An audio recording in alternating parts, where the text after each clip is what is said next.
episode of Cooking with the Cool Dad. As always, I am your host, the Cool Dad. Excellent. This is a white Moscato from Forza. To give you a slight hint of where I'm heading for this video. It's actually pretty tasty. Anyway, for this video, we're going to get into some dinner, getting back to cooking again. No, I will admit, I've enjoyed the baking, and there will be more baking coming, don't worry. So, we're doing chicken Parmesan tonight. One of those dishes that's good, comforting, fills you up, tastes good. It's just good all the way around. So, we're going to drop down in a minute. We'll get into making the actual chicken itself and putting the chicken itself together. As far as what you pair it with, we're doing pasta tonight, and you can put it with rice, you can put it with veg, you can put whatever you want. We're going to do pasta, and for our pasta, we have a bronze cut fettuccine made with 100% durum wheat semolina. Sounds tasty, doesn't it? It should be. When it comes to pasta, again, there's a million different ways to do it. How do I usually make pasta? Put the water in the pot, set it to boil, throw in some extra virgin olive oil, a little bit of sea salt, drop it in 8 to 10 minutes until it's just about right. No, I don't throw it at the wall and wait till it sticks, because somebody would yell at me about making a mess if I did that. Yes, dear, I'm looking straight at you. No, I'm kidding. But the pasta, you have to do it to your taste. If you like it a little bit, I don't want to say crisper, but you want it more chewier, or do you want it softer? Harder or softer? That's really your choices. So, I'm not going to have that part in the video just because I think everybody can make pasta. If you've made ramen, you've made pasta. Barely. So, we're going to drop down. I'm going to start putting the chicken together, and we'll go from there. Catch you guys down below. Okay, let's start with the breading, because while it's chicken parm, let's face it, the breading is a big part of your flavor. So, we're starting with some Japanese-style panko seasoned breadcrumbs. The thing about panko is it fries up with more crisp to it, so I like the texture to it. So, put in about that much. Since we're back to cooking with the Cool Dad, without using a culinary counterfeit, we're going by eyeball. We're going to add some flour. That should do it. Now here's where the fun part comes in. This is where you make it your own. You decide what kind of spices you want to add. You got a little barbecue spice, some New York City style pizza seasoning. We'll do a dash of lemon pepper. There we go, just a dash. I'm going to throw some Oriental 5 spices in here. Some true international chicken parm. Paprika. Just a touch. Gives it that nice color. Dash of chili powder for some savory. There we are. Some onion powder. And now, there we go. I would love to use minced garlic in here, but it just wouldn't work right as breading, so garlic powder. And since it's an Italian dish, do a little extra. There we are. Finally, there we are. Some sea salt. And some fresh ground black pepper.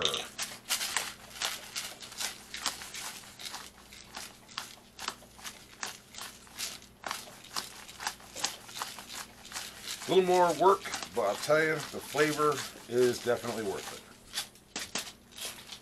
Now, we are about to add the super top secret, never tell anybody what this is, ingredient. The running joke was that I add crack to my breading. However, I do not add crack to my breading. I do add something that triggers some of the same receptors in the brain, though. Interesting little bit of research that was done is that the caseins in cheese trigger the same receptors in the brain as hard drugs do. So, we're adding some grated Parmesan cheese. That's the crack I add. So, once you have that all together, we'll get our fork out. We're just going to agitate it all together. And you'll notice that the color of the breadcrumbs changes up a little bit. You always want to make sure it's well stirred in, so all of your flavors are kind of soaking right through there. Okay. And bam, our breading's ready to rock and roll. Over here on the stove, which you can't really see right now, I have some olive oil going in the pan at a medium heat. Now I need a bowl. That'll be good. I might need something bigger. That'll be the trick. In a bowl, we're going to crack 2 eggs. Let me do it this way. Egg number 1.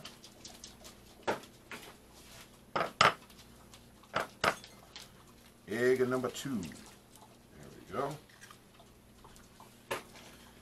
Oops, my hand towel is missing. So can you have paper towel?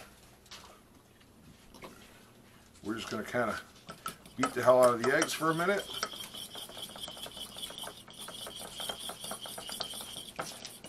Now, for some recipes, I would dredge the chicken in flour, then go to egg and then the breading.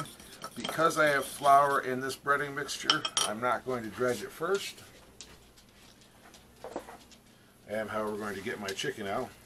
Now, this is something interesting we found today. It is thin sliced chicken breasts, so it's actually kind of ideal for this particular usage. There we are. Keep an eye out. These will be making a showing in another video. Very thin. Okay, so pop it in the egg.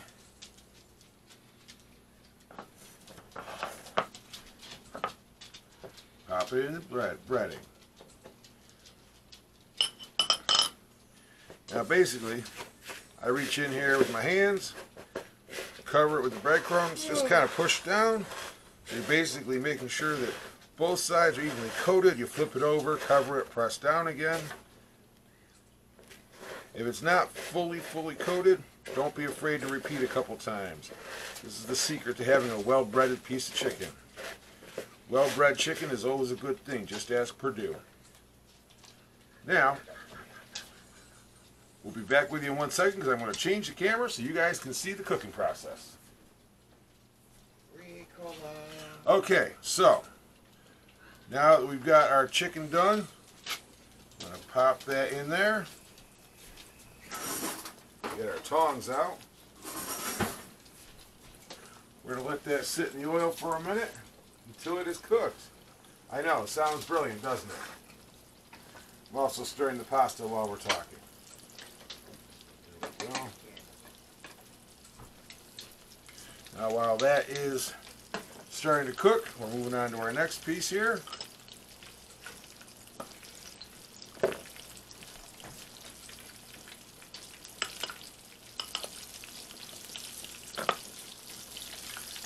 Go. Now you can kind of work this as an assembly line. So as one's cooking or two's cooking, however many you can fit in your pan, that's how many you can cook at a time. It's that simple. You want to let them go till they're a nice golden brown. So that'll be a couple minutes. Flip it over, a couple more minutes, and then done. And there we go. This is ready to flip. There we go. Let that run for another couple minutes while I'm breading the next piece. we are. Okay, our next piece is ready to go. I'm going to drop that right in next to the first one.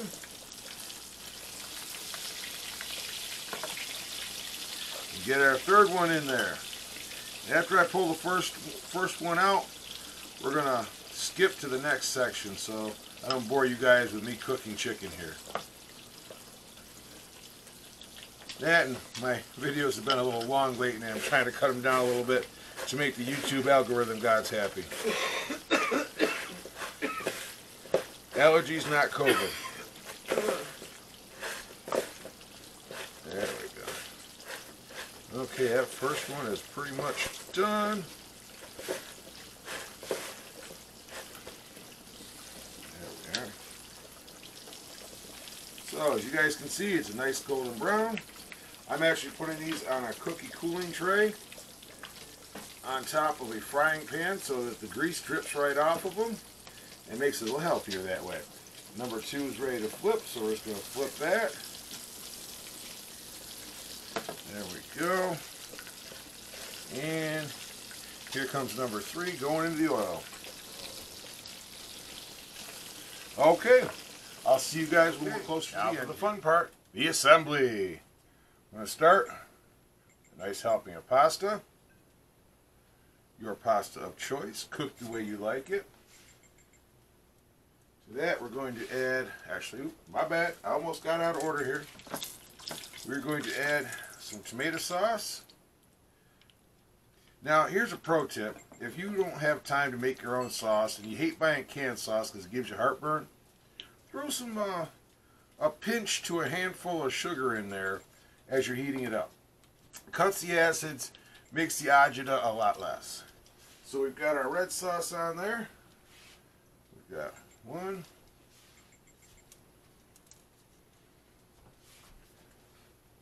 2, 3 slices of chicken. Now, for the decoration, just a little drizzle of our red sauce over the top of that. There it is. Do some shredded mozzarella or mozzarella, depending on which part of Italy you're from. There we are. Now, you really want to take the cake. You want to impress your friends, families, and everybody else. You go and get yourself some fresh mozzarella. Cut yourself a couple slices of that. Right on top. One more slice here. I will warn you, fresh mozzarella doesn't always cut perfectly. But that's okay, it adds to the charm. Now, what you want to do to finish this is you're going to turn your oven on, but you're not going to use the oven, you're going to use the broiler. You're going to take your plate, put it under the broiler for just long enough to melt the cheese. While that's working, I'll assemble a second one. Then I'll pull that one back out so you guys can all see what it looks like. So, pasta. Yes, I cleaned the countertop in the in-between with my usual bleach spray because, yeah. Red sauce with a dash of sugar added to it. There we are. I'm going to whip around some pasta real quick. Because why not? Chicken. Chicken. Chicken.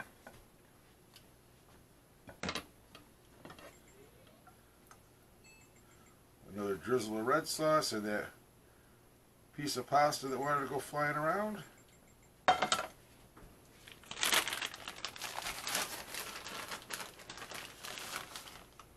Shredded mozzarella.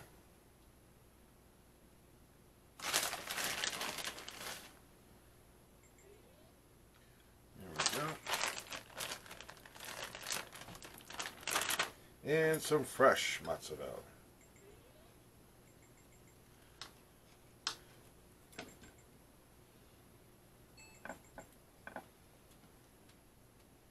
Now, one warning, your plate, depending on how long you leave it under the broiler, that plate could be warm. So be cautious and use a pot holder. Letting the cheese melt. I'll be back in a minute to show you the finished product. Okay guys, here we go. Finished product. Pasta, red sauce, properly breaded and fried chicken, a little more red sauce, and your mozzarella cheese. We have chicken parm.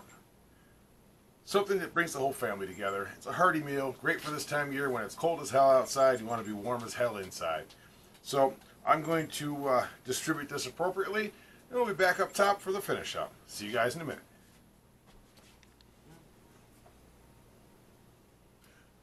Hey everybody, so thank you for joining me today for making chicken parmesan from scratch. Mrs. Cool Dad is behind the camera giving me a double thumbs up saying it's excellent. I'm heading over in a minute to start chowing down on mine, and yeah, I can't wait. So this will probably be the quickest wrap up in the history of cooking with the Cool Dad. No, just kidding. So the nice thing about something like chicken parm is that it's scalable. You can make more if you got more people or want to eat more. You can make less if you're not feeling so hungry and don't have as many people. So it's very scalable. It's great for get-togethers. It's pretty easy to do. Total time, 45 minutes start to finish for me. So maybe a little bit longer, maybe closer to an hour, but still really not a difficult dish to put together. Cleanup's not too bad. You know, cleanup's okay. We'll leave it at that. As I look at the countertop. But, you know, it's all about making something to bring people together, to put our devices aside for a little while, share information, share conversation, share good times, make memories. Put that phone down. No, yeah, messing.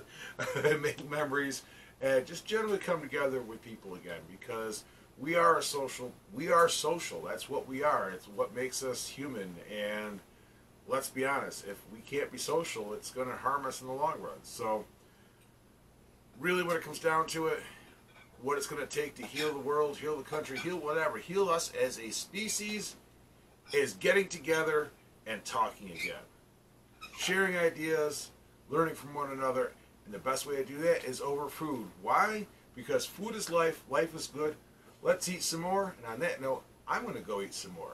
So I'll see you guys next week for the next video, but until then, please be kind to one another.